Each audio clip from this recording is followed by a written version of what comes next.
নুক্তার ভিতরে কি এলাম? আরে বুঝে নাই, বুঝে নাই। বুঝলে আজ এই প্রশ্ন করতো না। তো গভীর ভাবে খেয়াল করবেন, সূরা বাকারার আগে সূরা ফাতিহার আগে বিসমিল্লাহির রহমানির রহিম। তো ফুট কি দিয়ে শুরু? বা দিয়ে শুরু। কোরআন মানে মাবুদ কথা বলেছে কার সাথে? বান্দার সাথে। প্রথম হচ্ছে বিসমিল্লাহ, কি দিয়ে? বা দিয়ে। তা আল্লাহ তো চাইলে আলিফ দিয়ে শুরু করতে পারতেন, আল্লাহ তো চাইলে মিম দিয়ে শুরু করতে পারতেন, আল্লাহ তো চাইলে নুন দিয়ে শুরু করতে পারতেন, কিন্তু করে নাই কেন? করে নাই কেন? কই জাহেরি আলেম কখনো তো প্রশ্ন করে নাই আমার মালিক বা দিয়ে শুরু করলেন কেন? আলিফ দিয়ে শুরু করলে তো পারতেন, মিম দিয়ে তো পারতেন, নুন দিয়ে তো পারতেন। আমার মালিক ডাক দিয়ে বলছেন, বান্দা কোরআন মানে তোর সাথে আমার প্রেম চলছে, প্রেমে গোপন রহস্য থাকতে হয়। আলিফ দিয়ে নয়, নুন দিয়ে নয়, তা দিয়ে নয়, মিম দিয়ে নয়, বা দিয়ে শুরু করব। মালিক কেন? আল্লাহ বলে বায়ের ফুটা আছে কিনা? আমরা বললাম আছে। উপরে না নিচে? আমরা বললাম নিচে। আমার মালিক বলে তোর মাথা, আমরা বললাম উপরে। এই মাথা কি কখনো পাহাড়ের সামনে ঝুঁকেছে? আমরা বলি ঝুঁকে নাই। গাছের সামনে ঝুঁকে নাই, গাভীর সামনে ঝুঁকে নাই, পৃথিবীর কোন ক্ষমতাবানের সামনে ঝুঁকে নাই। আমার মাওলা বলে বায়ের নুক্তা যেভাবে ঝুঁকে গেছে, তোর মাথা বিশ্ব দরবারের মালিকের কদমে যদি ঝুঁকে যায়, তুই যত ঝুঁকতে থাকবি আমি মাওলা তোকে তুলতে তুলতে আরশের লৌহে কলমের চেয়ে উপরে তুলে ফেলবো।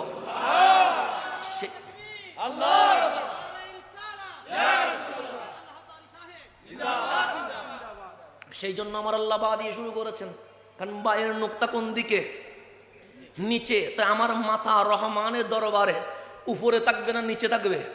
তা নিচে থাকবে রহমানের দরবারে। সেই জন্য আল্লাহ বলছে বিসমিল্লাহ, বায়ের মতো নিচে হয়ে যা। কার দরবারে? বিসমিল্লাহ, মাওলার দরবারে। তুই যত নিচু হবি আমি মাওলা শুধু তুলবো। সেই জন্য আজকেও যদি কেউ বলে বড় পীর আব্দুল কাদের জিলানীর নাম মুছে দাও, মাইনুদ্দিন চিশতির নাম মুছে দাও, সম্ভব না। কেন? ওনার রহমানের দরবারে এত ঝুঁকে গেছে, মাওলা উপরে তুলে দিয়েছে। আপনি মুছতে চাইলেও মোছা যাবে না, সুতরাং ঝগড়া করি লাভ নাই। ভাঙতে চাইলে একদিকে ভাঙবেন, সমুদ্রের ফওরা চতুর্দিক থেকে কি হয়ে যাবে? বের হয়ে যাবে। সুতরাং এটা সম্ভব নয়। আল্লাহ যেন আমাদেরকে বুঝার তৌফিক দান করেন। এখন আসলে আমি যেখানে ছিলাম, মানুষের চেয়ে সুন্দর আর কিছু কে বলছে? আল্লাহ। কিন্তু এই মানুষটা আল্লাহ বলছে বানাইছি তো উৎকৃষ্ট করে। সুম্মা রাদাতনাহু আসফালা সাফিলিন, নিজের দোষে অমানুষ হইয়া নামতে নামতে গরু ছাগল শুকরের চেয়েও আরো নিচে নেমে জাহান্নামের নিকৃষ্ট স্থানে চলে যায়। তাহলে আল্লাহ বানাইছে দামি করে, আর আমরা নিজেদেরকে সস্তা বানাই। দোষকার আমাদের। আর কোরআন বলছে হুদাল্লিল মুত্তাকিন, আমি এসেছি। রহমান যেরকম তোমাকে দামি বানিয়েছে, আমি কোরআনের কাছে আসলে তোমারে দামি বানায়া জান্নাতুল ফেরদাউসের তোমারে বাসিন্দা বানায়া দেব। সেই জন্য কোরআন এসেছে। একটু গভীরভাবে খেয়াল করবেন। সূরাতুল বাকারা, নাম কি বললাম? বাকারা মানে গাবি। তা গাবি বলতে বোঝাচ্ছে আমরা এখনো কি হতে পারি নাই?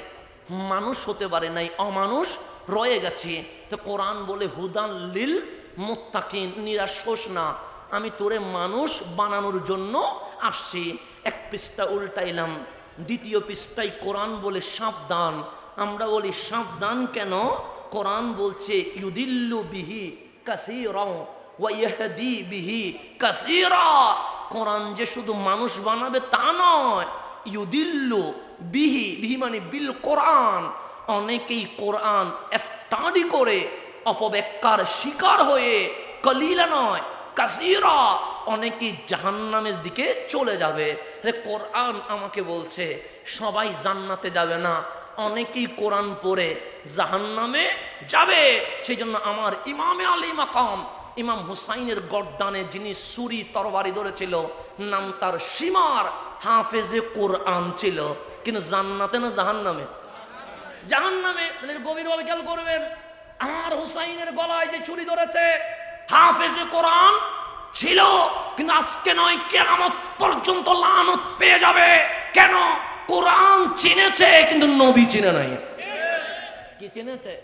কোরআন চিনেছে কিন্তু নবী চিনে নাই। একটু গভীর খেয়াল করবেন। কোরআন বলছে হুদাল্লিল মুত্তাকিন, তুমি বাকারা অমানুষ হয়ে আছো, আমি তোমাকে মানুষ বানানোর জন্য এসেছি। কোরআন দ্বিতীয় পৃষ্ঠায় গিয়ে বলছে সাবধান, ইউদিল্লু বিহি কাসীরা। বাইবেল ধরে নয়, ত্রিপটক ধরে নয়, গীতা মহাভারত ধরে নয়, রামায়ণ ধরে নয়, এই কোরআন গবেষণা করে অপব্যাখ্যার শিকার হয়ে অনেকেই পথভ্রষ্ট হয়ে জাহান্নামের নিকৃষ্ট স্থানে চলে যাবে। আমি কোরআন রেখে দিচ্ছি, কারণ আমি তো জাহান্নামে যাওয়ার পক্ষে না। কোরআন বলে যাস কই? আমি বলি তুমি তো ভয় লাগিয়ে দিয়েছো, তুমি বলছো ইউদিল্লু বিহি কাসীরা। কোরআন বলে কথা শেষ হয় নাই, সুওয়াইয়াহদি বিহি কাসীরা।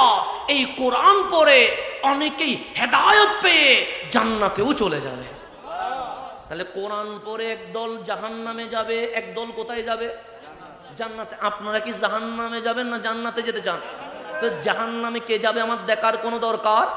এখন আমি জান্নাতে যাওয়ার জন্য বুকে নিলাম কোরআন রে, তুমি তো বলছো ইয়াহদি বিহি কাসীরা। এই কোরআন পড়ে অনেকেই হেদায়েত পেয়ে জান্নাতে যাবে। আমি জান্নাতে যেতে চাই।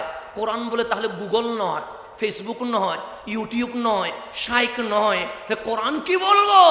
যে তুই আসবি কোরআনের কাছে, মা আতা কুমুর রাসূল ফাখুযুহু, আর আমি তোরে বলবো দেরি করিস না, দেরি করিস না, কামলিওয়ালার কদমে চলে যা।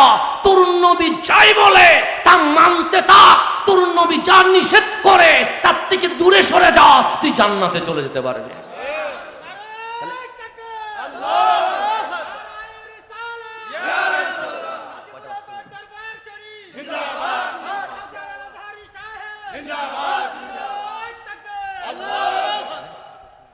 একটু গভীরভাবে খেয়াল করবেন। তাহলে আমার কথা বুঝেননি?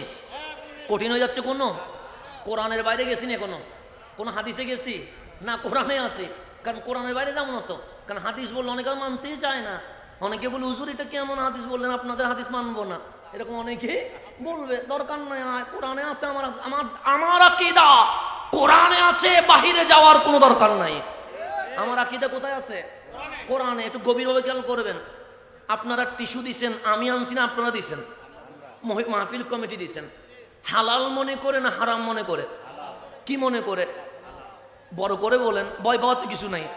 হালাল মনে করে দিছেন। আর হারাম থাকলে তার মাহফিলে দিবেন না। হারাম অন্য জায়গায় দেওয়া যায়, কিন্তু মাহফিলে কি দেওয়া যায়? তাহলে আপনারা আমাকে টিস্যু দিলেন হালাল মনে করে, কথা ঠিক না? এখন আপনারা কেউ কেউ আমাকে ভালোবাসেন বলেই না চিনেও দাওয়াত দিয়েছেন, কথা ঠিক না? কিসের দাবিতে? ভালোবাসার দাবিতে। এখন ভালোবেসে যখন দাওয়াত দিলেন, আমি যদি ভালোবেসে একটা কথা বলি, রাখবেন না? অবশ্যই রাখবেন। তা আমি যদি বলি আজ থেকে আমি হাসান আজহারি টিস্যু ব্যবহার করাকে হারাম ঘোষণা করলাম, মানবেন নি? কেন? এখন তো বললেন মানবেন। যখন আজ আমি হাসান আজহারি টিস্যু ইউজ করাকে হারাম বললাম, আপনি মানবো না কেন? হালাল হারাম তোমার করার অধিকার নাই। মাওলা যদি হালাল বলে হালাল হয়, মালিক যদি হারাম বলে হারাম হয়।